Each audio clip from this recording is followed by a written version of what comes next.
2024 has been a crazy year so far, but in my entire list of things I thought could happen, because 2023 was not easy, and I figured this year wouldn't be any easier, but this was not it. I was not expecting this cosplayer to come back after the community basically like pushed them out, and for good reason. But holy crap, there's just a lot. Anyway, I'm going to be looking at my phone somewhat because I have my notes on here, and it's just a lot of information and I won't be able to remember it all. But the person was pushed out of the cosplay community for a good reason. They murdered someone. Yeah, that's right, folks. Snow the Salt Queen literally killed someone. Now, for those of you who don't know Snow the Salt Queen, I'm gonna go into like a little backstory just so you have an understanding of who she is, why she's like relevant to the community, and what her coming back entails. But before we start, I want to state that this is an opinion piece, and I'm only forming my opinion based on what I've seen published in articles and others of videos through the internet. And I encourage you to look into this situation further and form your own opinions. Do not just take mine and use it as your own, because I want you to be well informed on this situation and come to your own conclusions. I'm just presenting the backstory, Snow's actions, and the present. So, these are all my own conclusions. Sources and video credits will be in the description. So, Marianne Oliver Snow, or Snow the Salt Queen, was a popular cosplayer on TikTok from Texas. Other account names were Yandere Freak or Yandere Snow. She had 1.6 million followers at the time and was a pretty well-known name in the community. Her most popular cosplays were from Danganronpa. A few of the cosplays I remember seeing before the tragedy were Junko Enoshima from Danganronpa, Toga Himiko from My Hero Academia, and Ainyo Anishi from Yandere Simulator. All of these characters would fall into the yandere trope, or just generally insane. Now, a yandere is a category or character that is just generally mentally unstable. The word is derived from two Japanese words, yanderu, to be sick, and dere dere, love-struck. So it's just basically someone who's so overcome by love that they'll do sick and degenerate and awful things to gain love of their interest. Anyway, she was known to be a bit of a pot stirrer and just blatantly disrespectful. One of her controversies at the time was her taking photos and filming in a graveyard in a very disrespectful way. She was climbing on the gravestones, posing on them, and she was also doing this in a Mikan cosplay, and if you know who Mikan is, she doesn't really have like a lot of skin coverage, so it kind of like made the backlash even worse. And in my opinion, it's a little well-deserved, because come on, it's a graveyard. There's ways to take photos in graveyards that's respectful, and then there's this, the epitome of disrespect. And they didn't even get permission from the gravekeepers and just like the people who ran the graveyard itself. So that's a whole mess. They were also well known for taking real blades and live steel to conventions. And if you haven't gone to conventions, you cannot take real blades, even if they're dull, because that is a safety hazard. She also appeared at a convention cosplaying as Toga Himiko, but with real hypodermic needles. Girl, no. Like, I get wanting to have a prop, but at the same time, there's ways to have props that are safe. This is not it. So, the victim in the situation was Helen Rose Hastings, whose life was cut short at 18 years old. She was very, very young, and she had a lot going for her, and just a lot of life to live, and she did not get to do that. She was the only child of Philip Hastings and Susan Rosenberg, two accomplished geneticists. She traveled around the world as a child with her parents as they gave lectures, and at 7, she said that when she grew up, she wanted to start an institute for women scientists in Japan. So her parents were a big influence in her life. Helen was always friendly and extroverted, but in middle school she started to experience bullying due to her short stature and misophonia. For those who don't know, misophonia is an intense aversion to specific sounds. Like, pretty good examples include coughing, chewing, pencil tapping, and sniffing. In middle school, Helen entered a same-sex relationship with a classmate who told other people about the relationship in their school and just outed Helen, which led to more bullying. Helen would soon identify as pansexual, and again, that would unfortunately make the bullying worse. By this point, Helen would have developed anxiety, depression, and an eating disorder, which she struggled with through the rest of her life. But throughout all this, Helen would find comfort in the convention scene, attending her first one in Houston when she was in 8th grade. This was also her introduction to cosplay. Helen was a talented cosplayer, amassing a minor following on TikTok and Instagram, though TikTok was Musical.ly at the time. Her first cosplays that launched her account were Carcat from Homestuck and Mystery Girl from Steven Universe. Alright, I changed cosplays. I'm gonna be doing this a lot. So, Helen met Snow through the Houston cosplay circuit when Helen was in 10th grade. They have like a 3 to 4 year age gap, so Snow was either in her last year of high school or already out of high school. They had gotten closer over the years, and Helen's friends said Helen was extremely protective of Snow, who had stood by Helen during their abusive relationship, and would always defend Snow against her controversies, like the graveyard. Snow and her friends would get high and drunk frequently, which Helen never expressed any concerns to her family about, but her family was worried about that.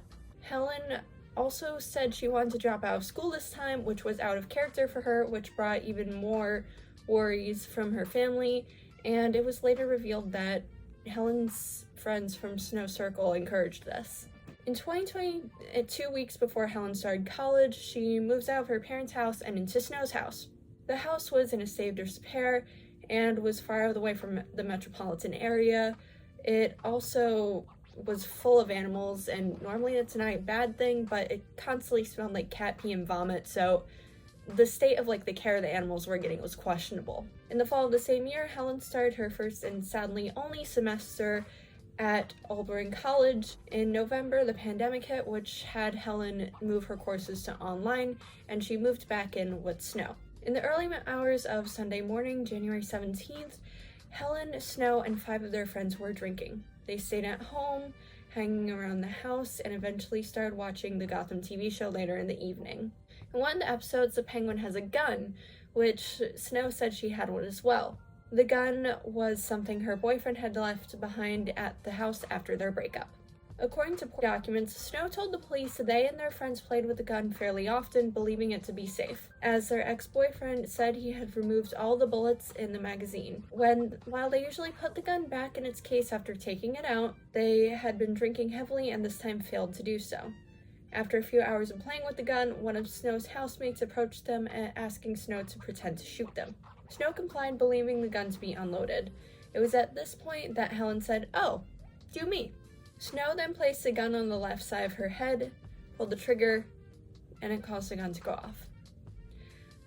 The thing is, I don't know how much I can trust Snow when she says this was the version of events. She was the one who pulled the trigger and killed Helen, so she would be the one facing the legal consequences, and I feel like she may soften the story a bit or twist the details just to lessen a sentence, but she never really served any time, which we'll get to that later. And Helen was taken to the hospital and put on life support, but her MRI scans came back with devastating results.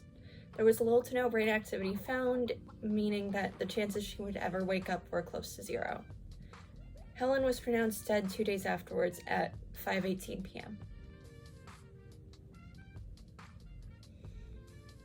It's unclear how exactly the gun fired in the first place. One of Snow's housemates told police she saw Snow taking the clip out before they were playing with it, with Snow saying they did so no one got hurt, but they did not know how the clip ended up back in. In their conversations with police, Snow said that they did not believe they put the magazine back in the gun, but they may have done so without realizing it, and they were really, really drunk, as Snow stated. The thing is that even though I don't own guns, I know the basic safety of guns. You lock that shit up, and if you are under the influence, you don't take it fucking out, even if you believe it to be safe, because there's a thing with guns is that if you fired it before, the bullet casing can be left in the chamber. Even if you want to take out the mag, the bullet casing can be left in the actual chamber of the gun, and when you fire it, that could hurt someone and kill them, because in this case, this could have been the reason. But you just don't play with guns. You could so easily kill someone with these, or like hurt them. Even if you don't hit any vital organs, if you hit the right place, the person could bleed out to death. Guns are just so risky that you shouldn't be playing with these things. I don't know how hard it is to understand. Like, if you wanted to have a gun as a prop, maybe just get a fake one? BB gun, aerosol. Like, it looks real enough, but it's fake and it won't kill you. Again, I don't own any guns, but my grandmother keeps a gun and my uncle goes out hunting frequently, so I know a little bit about them, but this just screams irresponsible on the highest degree. Fast forwarding to January 21st, Snow announced that she would be taking a hiatus from posting, but returned to posting February 10th. So this was only 19 days, and Snow never disclosed the reason for her hiatus to her followers. And I don't know, like, when you need to take a break, you don't have to disclose the reason for that, but at the same time, this isn't just like, oh, I'm taking a break for my mental health, or oh, I got like college coming up and I need to take a break for that. She killed someone. So it's this gray area where it's like, should she have said something or should she have not? And the first cosplay she announced for her return, this was a bad pick, it was Mikan. Yeah, she announced Mikan for her return. For those of you who do not know who Mikan is, she is from Danganronpa. She is a character who murdered another in the series and fits the yandere character mold. On April 27th, just 3 months after Helen died, Snow posted videos where she cosplayed as Anyo Aishi from Yandere Simulator. She's the protagonist, and in this video, Snow was wielding a baseball bat and had fake blood all over the wall behind her. It was a trademark of her videos before the incident, but it's just kind of tone deaf to keep something like that. And also to use this character, because this character is a murderer. In another video, Snow used an audio where the singer is singing about enjoying murdering people and equating it to love. It's called The Red Means I Love You, and it's a song where the singer sings a song from Toga Himiko's perspective, who, again, is a yandere and a murderer. Another video to mention is one where she uses an audio that talks about hiding a body. This sound is specifically from the Wallace and Gromit movies, but oh my god, how tone deaf and unremorseful can you be? At this time, Snow was out on bond. The court was seeking to revoke the bail as she violated the conditions of the bond, which were failing to report to pretrial services, failing to comply with curfew requirements, and allowing her GPS tracker to die, plus letting it stay dead for over 4 hours. However, she faced no prison time, which confuses me to no end, but here we are. The thing about the GPS tracker, that's important because the court was using it to keep tabs on Snow because, in a sense, she was basically a loose cannon at that point and they didn't know if she would re-offend, which is why she needed the GPS tracker and why it was such an issue that was dead for such a long time. In October 2020, she deleted all her socials and left the internet.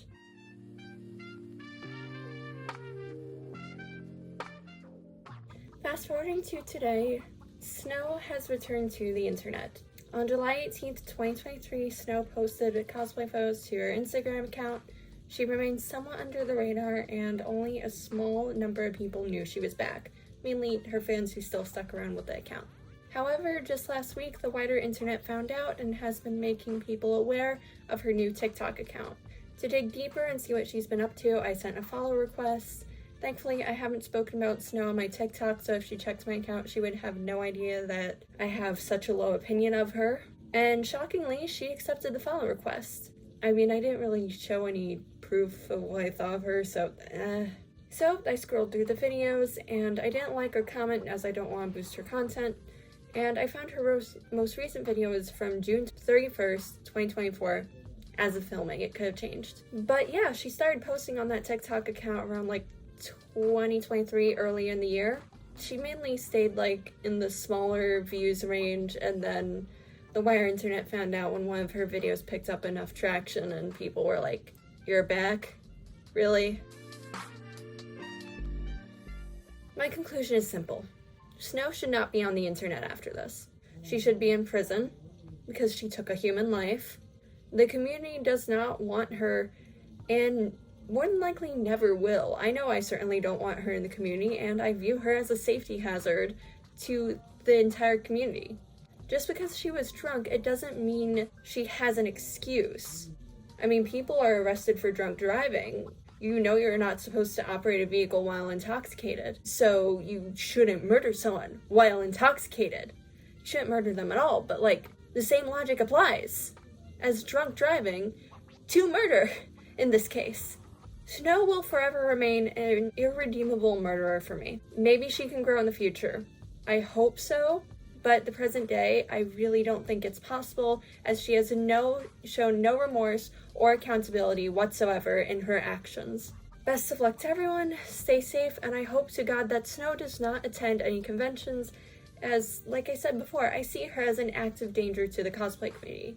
Because even though she was intoxicated while doing this, still just the entire lack of self-restraint that led to this. And sadly, Helen will not be coming back. She will be sorely missed by her family, and she could have done great things, but Snow cut her life short. So yeah, Snow's back. I highly recommend avoiding the account, and just stay safe. Bye, guys. Here's an art piece that I made recently. It would really mean a lot if you went over to my Instagram to leave a like on it and just leave a comment. I work really hard on both my videos and my art, so it just really means a lot. And it also just helps me reach more people and get my art seen. So I would really appreciate if you did that.